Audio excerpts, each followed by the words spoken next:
Guys, welcome back on my YouTube channel. तो last video में हम लोगों ने बात की थी कोरोनरी आर्टरी डिजीज़ के बारे में कि कोरोनरी आर्टरी क्या होती है और उसमें डिजीज़ हो जाती है तो क्या होता है। अब अपन बात करते हैं आज की वीडियो में एंजाइना पेक्टोरिस की। तो सबसे पहले मैं लास्ट लेक्चर को एक बार फिर से रिवाइज कर देती हूँ। तो कोरोनरी आर्टरी डिजीज़ उसके अंदर क्या था, जो हार्ट को मेन ब्लड वेसल जो हार्ट को ब्लड सप्लाई कर रही थी उसमें क्या हो गया था, एथेरोस्क्लेरोसिस यानी कि प्लेग फॉर्मेशन हो गया था, जिसकी वजह से हार्ट को ऑक्सीजन सप्लाई और ब्लड सप्लाई प्रॉपर नहीं हो रही थी। ये था कोरोनरी आर्टरी डिजीज़। अब कोरोनरी आर्टरी डिजीज़ के कॉम्प्लिकेशन में होता है एंजाइना पेक्टोरिस। कैसे होता है वो अपन चीज़ समझते हैं। एक मिनट है ना। तो एंजाइना पेक्टोरिस क्या होता है? एंजाइना मतलब चोकिंग और सफोकेशन। मतलब ऐसे अपन को एकदम लगता है ना, ऐसे पेशेंट पेन करता है ना, तो वही होता है चोकिंग और सफोकेशन। मतलब यहाँ पे सफोकेशन हो चुकी है, चोक हो चुकी है ब्लड सप्लाई। पेक्टोरिस मतलब चेस्ट, तो पेक्टोरिस मतलब चेस्ट, एंजाइना मतलब चोकिंग और सफोकेशन, एक्यूट चेस्ट पेन और डिस्कम्फर्ट, जिसकी वजह से अपन को क्या होगा, एकदम एक्यूट चेस्ट पेन होगा और डिस्कम्फर्ट होगा। तो एंजाइना मतलब चोकिंग और सफोकेशन, पेक्टोरिस मतलब जो अपनी चेस्ट कैविटी होती है ना उसमें, तो एकदम चोकिंग और सफोकेशन हो जाती है चेस्ट कैविटी में, जिस वजह से क्या होगा, अपन को एक्यूट चेस्ट पेन और डिस्कम्फर्ट होगा।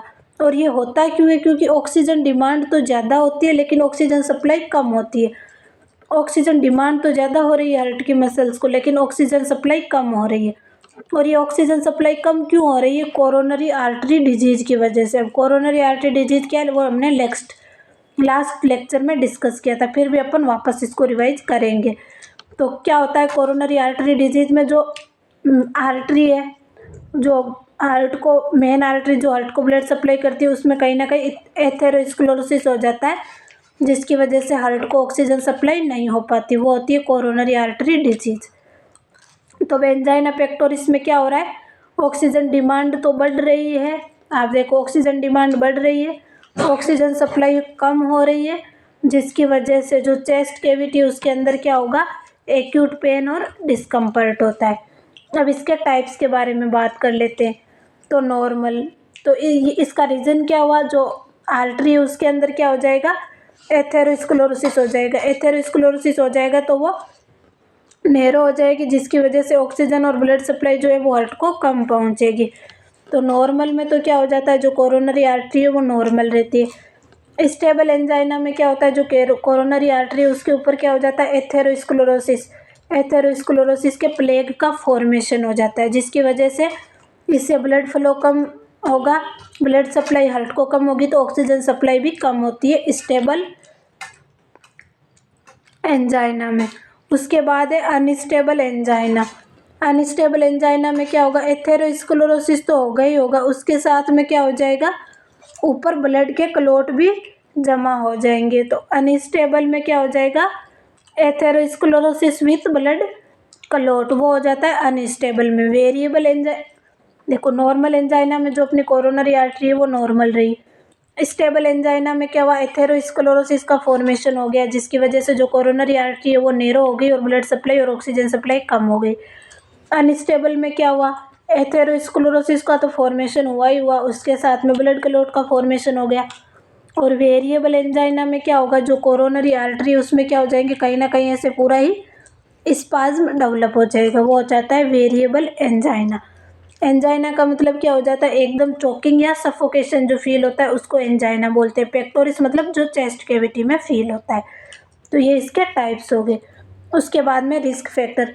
तो कहीं ना कहीं अपन इस डिजीज़ में क्या देख रहे हैं, कोरोनरी आर्टरी डिजीज़ को ही तो देख रहे हैं, क्योंकि जो कोरोनरी आर्टरी उसमें क्या हो रहा है, ब्लॉकेज हो रहा है, तो कोरोनरी आर्टरी डिजीज़ को ही तो देख रहे हैं। तो जो risk factor coronary artery disease के लिए थे वही इसके लिए हो जाएंगे। तो रिस्क फैक्टर मॉडिफाइबल और नॉन मॉडिफाइबल।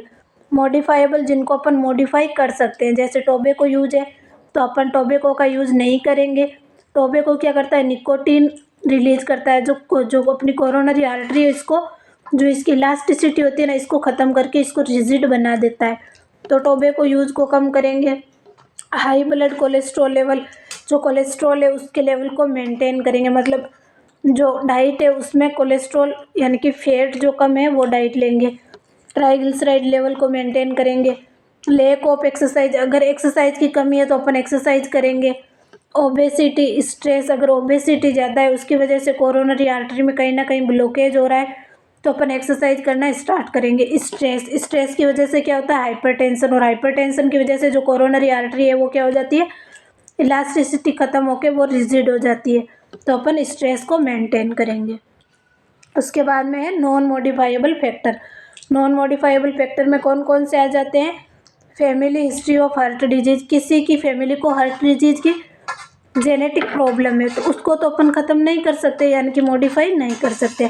ओल्डर एज है, किसी पेशेंट की ओल्डर एज है तो अपन को पता है ओल्डर एज में जो कोरोनरी आर्टरी होती है उसमें एथेरोस्क्लेरोसिस होता ही होता है, तो ओल्डर एज को मॉडिफाई नहीं कर सकते। उसके साथ में हाई ब्लड प्रेशर और डायबिटीज़ मेलाइटस, ये दोनों भी नॉन मॉडिफाइबल ही होते हैं। तो ये रिस्क फैक्टर हो गए मॉडिफाइबल और नॉन मॉडिफाइबल। अब कोजेज क्या है, कोजेज और रिस्क फैक्टर अपन ने डिस्कस कर लिए, इसके साथ में कोजेज एक बार फिर से देख लेते हैं। डेवलपमेंट ऑफ एथेरोस्क्लेरोसिस, किसी रीजन की वजह से एथेरोस्क्लेरोसिस बन जाता है, मतलब inner wall of blood vessel damage. Atherosclerosis का मतलब क्या होता है, जो कोलेस्ट्रॉल और फैट होता है ना उसका डिपोजिशन हो जाता है जो कोरोनरी आर्टरी है ना उसकी इनर वॉल पे, तो जो ब्लड वेसल है उसकी इनर वॉल क्या हो जाएगी, डैमेज हो जाएगी। डैमेज कॉज्ड बाय, ये डैमेज किसकी वजह से होता है, इसको ट्रिगर करने वाले कौन कौन से फैक्टर होते हैं, smoking, high blood pressure, high cholesterol level, diabetes, तो ये सारी चीज़ें इसके लिए रिस्क फैक्टर हो जाती है। सीडेंटरी लाइफ स्टाइल, मतलब अपन कुछ भी एक्सरसाइज नहीं कर रहे हैं, अपना मोटापा बढ़ता जा रहा है तो वो चीज़ हो जाती है, तो ये इसके लिए कॉजेज हो गए। अब अपन देखते हैं पैथोफिजियोलॉजी। पहले डायग्नोसिस देख लेते हैं। डायग्नोसिस मतलब अपन कैसे पता लगाएंगे कि ये कोरोनरी आर्टरी डिजीज है, उसके लिए सबसे पहले अपन ईसीजी करेंगे। ईसीजी में अपन को क्या चेंजेस मिलेगा, जो टी वेव, ये टी वेव ऊपर की तरफ है वो टी वेव क्या हो जाएगी, इन्वर्जन मिलेगी, किसमें, एंजाइना पेक्टोरिस के कंडीशन में। उसके साथ में लैब टेस्ट जिसके अंदर अपन सीआरपी कर सकते हैं, सी रिएक्टिव प्रोटीन, जिसकी नॉर्मल वैल्यू 7 से 10 के समथिंग होती है, लेकिन जब से कोरोना का टाइम आया उसके बाद में इसकी नॉर्मल वैल्यू 15 के समथिंग चली गई है। कार्डियक बायोमार्कर, ये सारे लैब टेस्ट कर सकते हैं, और ईसीजी तो करनी है। ईसीजी में क्या चेंज मिलेगा, जो टी वेव ऊपर की तरफ है उसका क्या मिलेगा, इन्वर्जन मिलेगा। अब अपन इसकी पैथोफिजियोलॉजी को समझते हैं। किसी भी कोजेज की वजह से, चाहे वो मॉडिफाइबल हो चाहे नॉन मॉडिफाइबल हो, उसकी वजह से ऑक्सीजन डिमांड क्या हो रही है, बॉडी को इंक्रीज हो रही है, मतलब ऑक्सीजन की ज़रूरत हो रही है हार्ट को और बॉडी को, जिसकी वजह से हार्ट के ऊपर क्या होगा, वर्कलोड बढ़ेगा, हार्ट को ज़्यादा ऑक्सीजन सप्लाई करने की ज़रूरत होगी, heart need more blood supply, और इसके लिए जो कोरोनरी आर्टरी है वो क्या हो जाएगी, डायलेट हो जाएगी और ज़्यादा ब्लड सप्लाई करेगी।